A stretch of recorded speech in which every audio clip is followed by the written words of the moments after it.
안녕하세요. 상수미소입니다. 화요일, 오늘은 이미 일요일에 공지했었죠? 모처럼 공부하는 시간 갖겠습니다.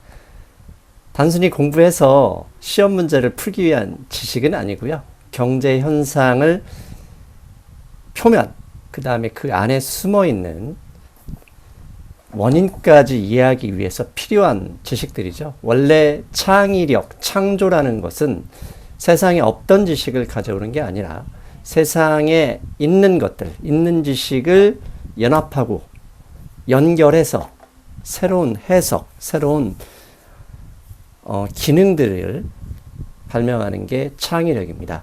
저 또한 마찬가지입니다. 제가 말씀드리는 모든 지식들은 제가 열심히 배워서 나름대로 깨달은 완성한 관점이고요. 그 관점에 의해서 경제 현상을 해석합니다.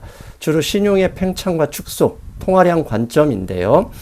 그 관점에서 최근에 한국과 미국이 기준금리를 인하했죠. 그 기준금리 인하에 숨기고 싶어하는 비밀이 있습니다.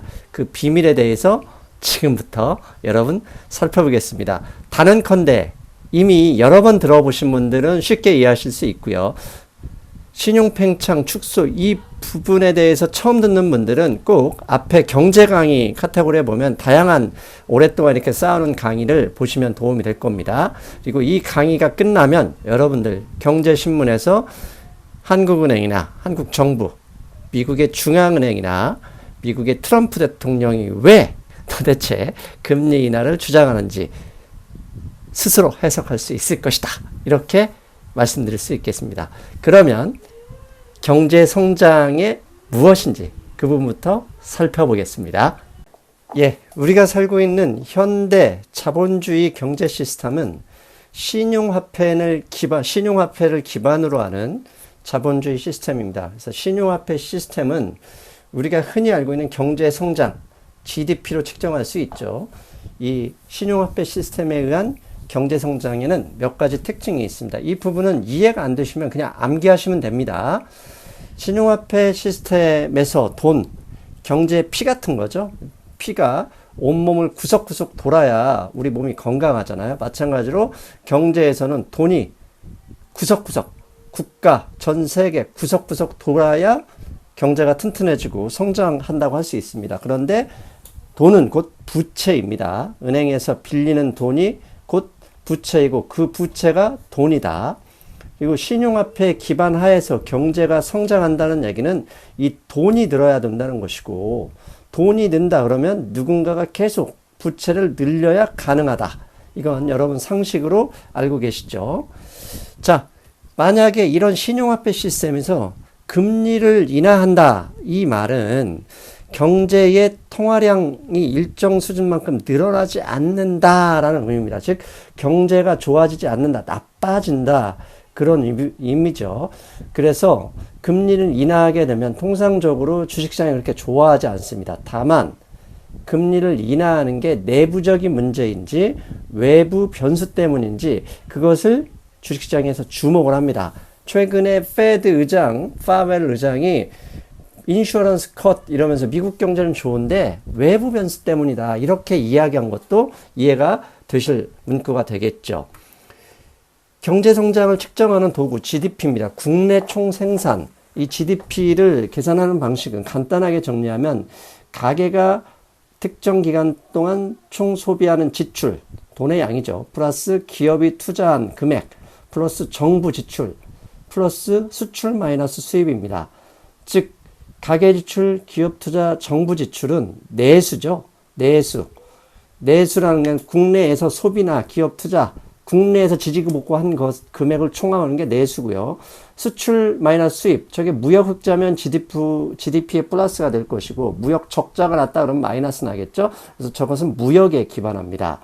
그래서 보면 내수 의존도가 높은 나라, 왼쪽에 노란색 박스 있죠. 내수 의존도가 높은 나라는 금리에 상당히 민감합니다. 왜냐하면 금리를 내리면 소비가 늘어나거나 기업 투자가 활성화되거든요. 반대로 내수 의존도가 낮은 나라, 즉 대외 의존도가 높은 나라겠죠. 오른쪽 대외무역 의존도가 높은 나라는 금리보다는 환율의 민감도가 훨씬 큽니다. 그래서 내수가 클수록 당연히 대외 무역에 대한 변수는 그렇게 큰 영향을 받지 않습니다. 한국은 내수 의존도가 높을까요? 낮을까요? 미국은 대외 의존도가 높을까요? 낮을까요? 그건 뒤에서 말씀드리겠습니다. 기억하십시오. 내수가 큰 나라는 금리에 의해서 경제 성장과 수축에 영향을 크게 받고, 대외 의존도가 높은 나라, 반대로 그건 내수 의존도가 낮은 나라겠죠. 그것은 환율의 영향을 많이 받는다. 암기하십시오.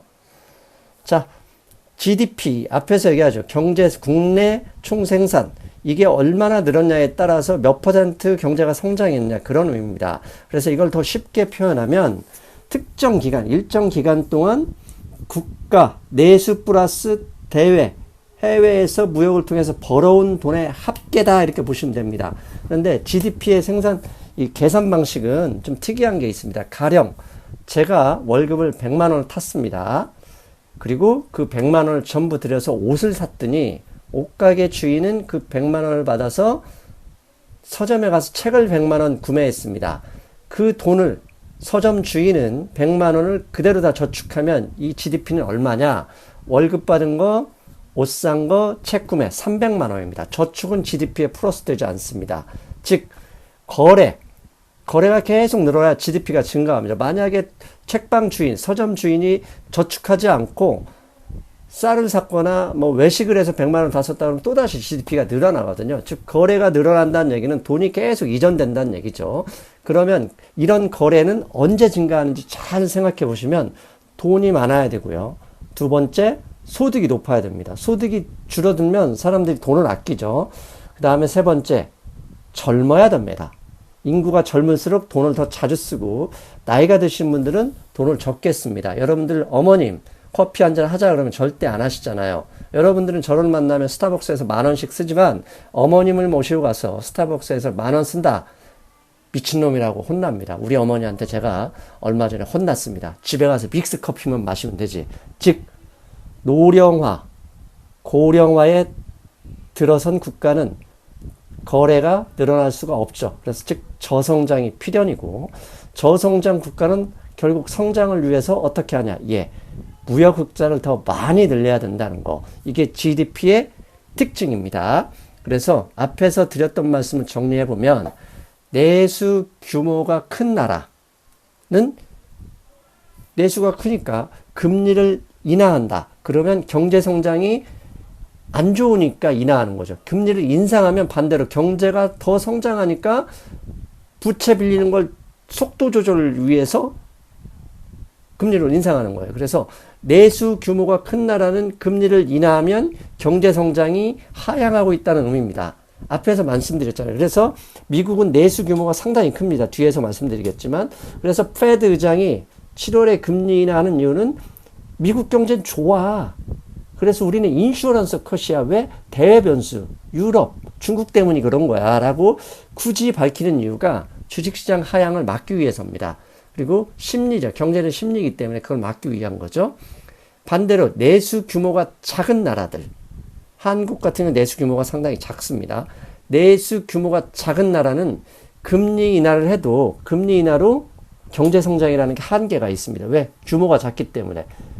그렇다면 한계가 있는데 금리를 인하해버리면 그 돈이 생산보다는 부동산으로 가서 부동산이 들썩일 확률이 높습니다. 그래서 금리 인하를 똑같은 기간, 똑같은 수준으로 한다 그러면 대외 의존도가 높은 나라보다, 대외 의존도가 낮은 나라보다 대외 의존도가 높은 나라, 즉 내수 규모가 큰 나라보다 작은 나라가 버블에 더 민감하게 반응합니다. 그래서 내수 규모가 작은 나라들은 대외 변수가 좋아질 때까지 어쩔 수 없어요. 대외에서 들어온 돈이 줄어들면 정부 재정을 확대를 할 수밖에 없어요. 왜? 외부에서 들어오는 돈이 적으니 소득도 줄어들고요. 기업도 투자를 덜 하기 때문에 결국 남아있는 건 정부 재정 지출밖에 없죠. 최근에 정부가 추경을 확대한 이유도 요즘 대외 변수가 안 좋잖아요. 그것 때문이다. 이렇게 보셔도 됩니다. 그럼 GDP 대비 대외 의존도가 도대체 한국은 어느 정도인지 살펴봤습니다. 이게 연합뉴스에서 올해 7월 18일에 나온 신문 기사인데요. 이 데이터는 2017년 기준이라고 합니다. 근데 크게 변화되지 않았을 겁니다. 대외 의존도 GDP에서 한국의 수출과 수입하는 금액을 합친 걸 본 건데요. 한국이 GDP 전체의 대외 의존도가 무려 69%입니다. 우리보다 더 큰 나라는 독일 71%, 멕시코 72%, 네덜란드 120%입니다. 네덜란드의 경제 성장이 좋은 이유는 결국 대외 경제, 무역 흑자 능력이 높기 때문이고요. 최근 독일이 경제 성장이 무지 지금 위험하잖아요. 그 이유는 대외 의존도가 저렇게 높은 대외 의존도 대부분이 중국하고 연결이 되어 있거든요. 중국하고 미국이 지금 분쟁을 겪으면서 중국이 그 수입이나 이런 걸 줄어들이면서 독일이 영향을 받는 거죠. 멕시코는 최근에 이제 중국하고 변수 때문에 미국이 흔들리자마자 그 많은 금액이 멕시코로 넘어가면서 멕시코 경제는 상당히 화랑이죠. 자, 반대로 GDP 대비 대외 의존도가 낮은 나라들을 뽑아보니 중국이 33%, 일본이 28%, 미국이 20%입니다. 즉 GDP 대비 대외 의존도가 무척 낮은 나라 미국, 두 번째 일본, 중국 33%라는 얘기 기억하십시오. 다음 얘기를 꼭 해드리고 싶어서 이걸 꺼내놨습니다. 대외 의존도가 경제에 의미하는 것. 자, 다시 보여드립니다. 대외 의존도 한국은 일본의 3배 가까이 높고요. 미국에는 3.5배 정도 높습니다. 중국보다는 2배 가까이 대외 의존도가 크죠. 그 얘기는 내수는 저 비율만큼 반대로 작다는 얘기입니다. 그래서 이렇게 말씀드립니다. 한일 분쟁, 이건 대외 변수잖아요. 한일 분쟁을 겪으면 결국 대외 변수, 우리나라 무역에 영향을 받을 확률이 높거든요. 즉 한일 분쟁의 확대, 불확실성의 확대의 피해는 내수 크기가 일본보다 한국이 2배가 적기 때문에, 일본이 내수가 2배가 크기 때문에 한국이 그만큼 더 큰 피해를 입을 수도 있다라고 해석할 수 있습니다. 그래서 저는 계속 말씀드리잖아요. 국민이 불매운동을 계속 해야 됩니다. 왜? 정부가 협상할 때 유리한 고지를 위해서는 일본은 압박할 수 있는 게 결국은 물건을 안 사주는 거거든요. 그래서 하지만 정부 정책당국자는 어느 분들이 지적하듯이 내년 국회의원 선거에 유리하다고 의도적으로 확장해서는 안 되는 겁니다. 정부는 냉정하게 1대1로 싸울 경우에 내수 규모만 보더라도 한국이 2분의 1로 작기 때문에 대외 의존도가 높은 한국에 의해서는 더 큰 피해를 줄 수 있다. 그러므로 한일 무역 분쟁의 확대는 한국 경제에 일본보다 더 큰 마이너스다. 그러므로 정치인들, 정책 당국자는 피해 최소화에 주력해야 된다. 협상을 위해 좀 더 노력해야 된다. 그런 의미고요. 두 번째, 한국 경제는 내수가 워낙 작기 때문에 대외 여건의 불확실성으로 인해서 금리를 인하한다 그래도 사실 효과는 그렇게 적습니다. 하지만 대외 의존도가 워낙 높기 때문에 대외가 지금 엉망이 되어 있잖아요. 수출이 계속 줄어들고 무역흑자가 줄어들고 있단 말이에요. 그렇다면 아무것도 손 놓고 있을 수는 없어요. 그것 때문이라도 금리는 인하는 필요하고요. 그 다음에 정부의 재정 지출 확대는 필수적인 거예요. 다만 앞에서 언급했던 것처럼 이게 생산보다는 부동산으로 넘어갈 가능성이 크니 그 점을 정부에서는 피해를 최소화하도록 노력해야 되겠죠.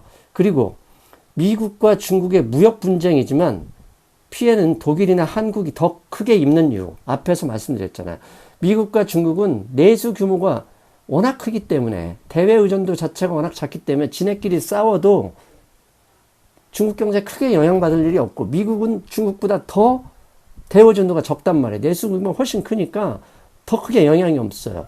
다만 대외 의존도가 높은 한국이 당사자인 미국과 중국보다 더 크게 나쁜 영향을 받는 이유가 이런 것 때문입니다. 여러분 아시겠죠? 단순히 그냥 미국과 중국에 우리가 수출을 많이 하고 이런 것 때문이 아니라 대외 의존도가 어느 정도 크느냐, 그 다음에 내수 규모가 한국 경제를 스스로 일어나게 할 수 있는 규모가 안 되기 때문에 이런 겁니다. 그래서 최근에 지금 채권 금리를 보면 지금 보시는 그림이 한국의 10년 만기 채권 금리입니다. 채권 금리가 지금까지 역사상 가장 낮았을 때가 왼쪽에 낮았을 때 저기 2016년 7월입니다. 저 당시 한국의 10년 만기 채권 금리가 1.357 정도 됐습니다. 그런데 이게 현재 기준금리가 1.5%도 불구하고 한국의 채권금리가 1.34%입니다. 장단기 금리차 미국만 벌어진 게 아닙니다. 지금 한국에서도 벌어졌어요. 당시 왼쪽의 최저점 역사상 2016년 7월은 저 당시에 기준금리가 1.25%였어요. 그렇기 때문에 처정이 좀 낮아졌어도 그런가 생각할 수 있지만 현재 수준은 1.5%의 기준금리인데도 불구하고 10년 동안 빌리는 금리가 1.34%다. 왜 이렇게 그러면 금리가 많이 빠졌느냐? 예. 불확실성 확대죠. 대외 의존도가 워낙 높은 한국 경제에 대외 의존도, 중국과 미국만의 무역 분쟁뿐만 아니라 한국과 일본 간의 무역 분쟁까지 겹쳐짐으로써 설상가상이 돼버렸어요. 그래서 대외 의존도가 높기 때문에 금리는 더 떨어진 거죠. 왜? 저렇게라도 떨어뜨려야 경제가 좀 더 올라갈 수 있을 테니까. 그래서 저 금리 수준만 보면 한국의 기준금리는 올해 안에 적어도 한 번 정도는 더 인하할 가능성이 높다는 거, 그 점 기억하고 계십시오. 그렇다면 이제 이런 걱정을 합니다. 미국보다 기준금리가 그렇게 되면 1% 차이가 나는데 자본 유출이 걱정된다. 그런 한국의 자살골이다. 이런 얘기 하시는 분들. 제가 이미 한국과 미국의 금리 차이는 자본 유출하고 관계가 없다. 여러 번 방송에서 말씀드렸습니다. 그 방송 찾아보면 몇 개 있습니다. 다시 한번 요약하면요. 2005년 1월부터 2007년 9월, 약 12년, 14년 전에 이 당시 이미 한국은 미국보다 기준금리가 1% 낮았습니다. 그럼 저 낮았을 때 한국에서 미국보다 금리가 낮았기 때문에 자본 유출이 됐었냐? 없었는데 자본 유출이 됐던 시기는 잠깐 3번 정도 있었습니다. 그게 언제냐? 예, 경상수지 적자가 발생했을 때 2006년에 33억 달러 유출했을 때 저 때도 경상수지 적자가 있었어요. 즉 자본 유출은 금리 격차하고 상관없이 경상수지 흑자 여부가 중요하다는 거죠. 자본 유출이 많아질 것 같으면 환율이 올라가겠죠. 최근에 대외 변수가 흔들리니까 미국과 중국, 한국과 일본 두 가지가 설상가상으로 겹쳐지니까 환율이 올라가고 있는 거죠. 그래서 역외 시장에서 토요일 새벽에 끝난 역외 시장에서 달러 원 환율은 그래프에서 보시듯이 1204원이었습니다. 그러면 최근 10년까지 아니더라도 5년 내 환율이 가장 높았을 때가 언제냐? 1240원이었던 2016년입니다. 저때 앞에서 금리가 최저치로 떨어졌던 그 시점이죠. 왜? 앞에서 언급했잖아요. 경상수지가 그것이 잠깐 33억 달러 적자였었다. 그러므로 앞으로 현재 1204원인데 대외 변수 불확실성이 더 확대돼 버린다. 일본과 더 치고받는 게 강하고 미국과 중국이 더 치열하게 싸워버린다. 그러면 경상수지 흑자가 축소될 수도 있고 적자 가능성이 올라가겠죠. 그렇게 되면 환율은 더 올라갈 수도 있죠. 다만 경상수지 흑자가 계속된다 그러면 저 환율의 상승폭은 제한적이 될 것이다. 이런 거 기억하셔야 됩니다. 그리고 정말 미국과 한국의 금리차가 벌어진다 해도 자본 유출이 없을 거 진짜 네 말 맞냐? 제 말이 무조건 맞다고 제가 100% 확신 무조건 맞다고 할 수는 없죠. 다만 미국과의 금리 차이가 최대 2% 이상 벌어졌던 이머징 국가 중에 대만이 있습니다. 지금 보시는 그러면요. 대만의 10년 만기 채권 금리인데 대만의 10년 만기 채권은 지금 0.71이고요. 미국의 10년 만기 채권 금리는 1.87입니다. 그런데 불과 1년 전에 미국의 10년 만기 채권이 3% 가까이 갔을 때도 대만은 1.2%밖에 되지 않았습니다. 최대 약 2% 차이였음에도 불구하고 대만에 자본 유출이 있었냐? 없었어요. 환율은 대만 달러, 타이완 달러는 오히려 미국 달러보다 강세했었습니다. 그 이유는 뭐다? 예, 보시는 그림처럼 대만은 지난번 우리 IMF 있을 때부터 지속적으로 경상수지 흑자가 유지됐었어요. 즉 경상수지 흑자가 저렇게 유지된다면 외부에서 들어오는 달러가 많기 때문에 대만이 경제물가 규모가 그렇게 크지 않아도 미국과의 금리 차이를 버티는 거죠. 즉 한국도 마찬가지일 겁니다. 경상수지 확대의 지속만 있다면 한미 금리 차이는 문제가 되지 않을 것이다. 그래서 앞으로 우리가 신경 써야 될 것은 경상수지 흑자의 지속 여부.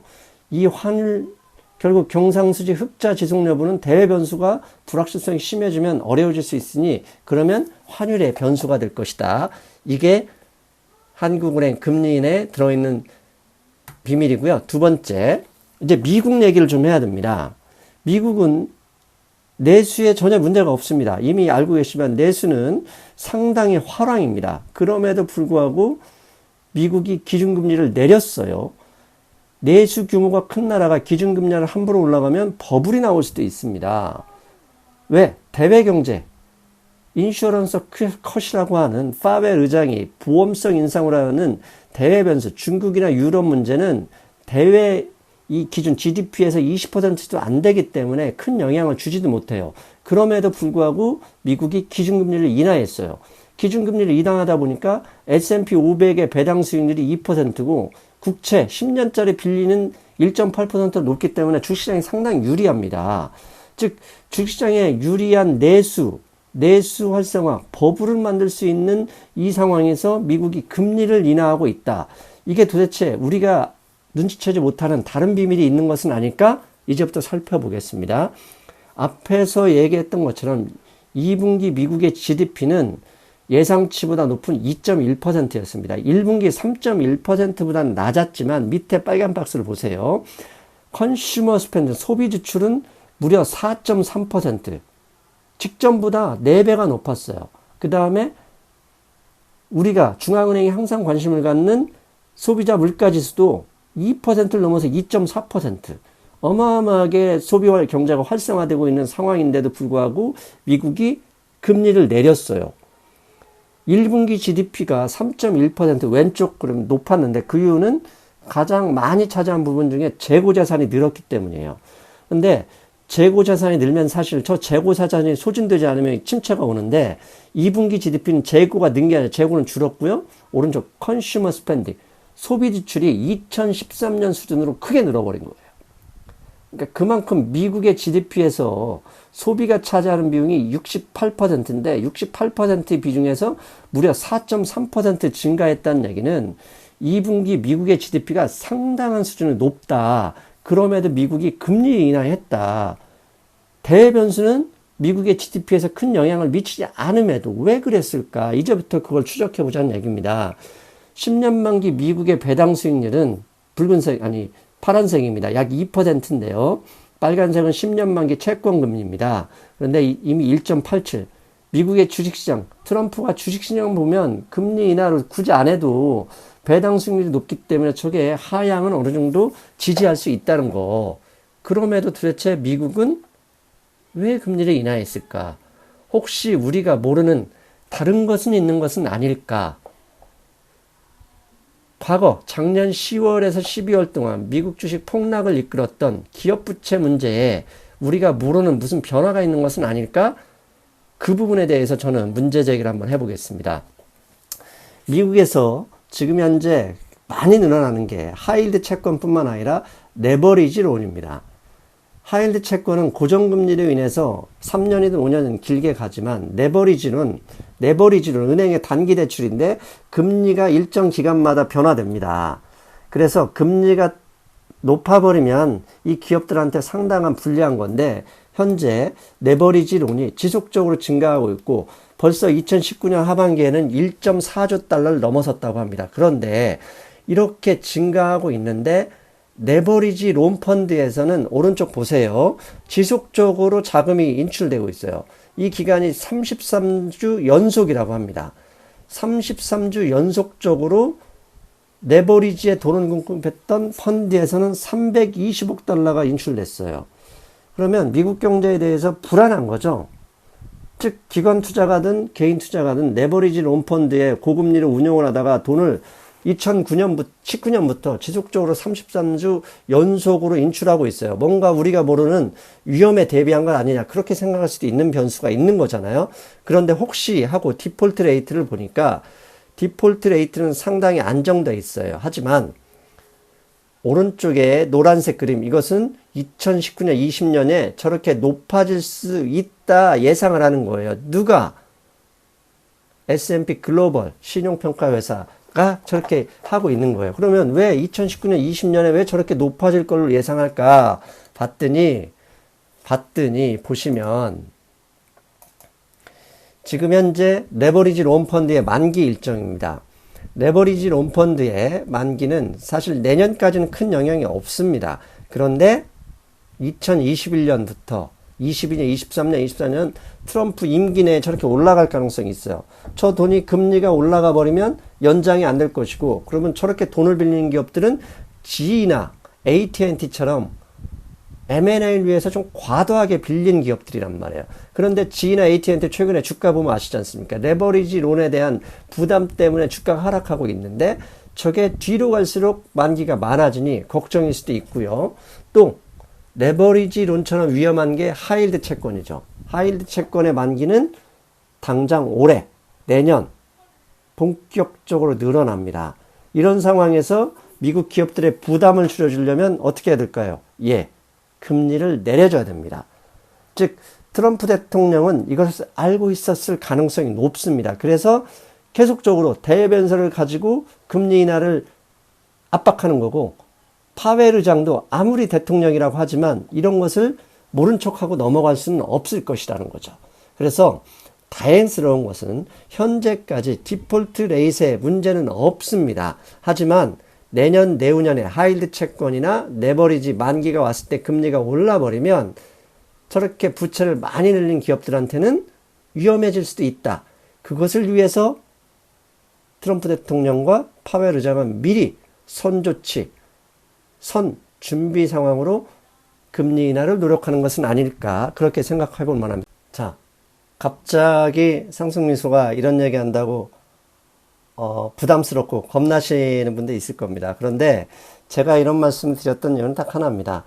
미국 금리에 대한 인하 이유, 그 다음에 앞에서는 한국경제, 한국은행, 정부가 금리를 인하할 수밖에 없었던 이유에 대해서 알고, 그렇게 되면 신문을 우리가 해석할 수 있고 경제 현상을 분석할 수 있거든요. 그걸 말씀드리는 거고, 향후 미국 기업들의 이런 부채 만기가 이렇게 오고 있으니 결국은 부채가 늘어나는 게 문제가 아니지 않습니까?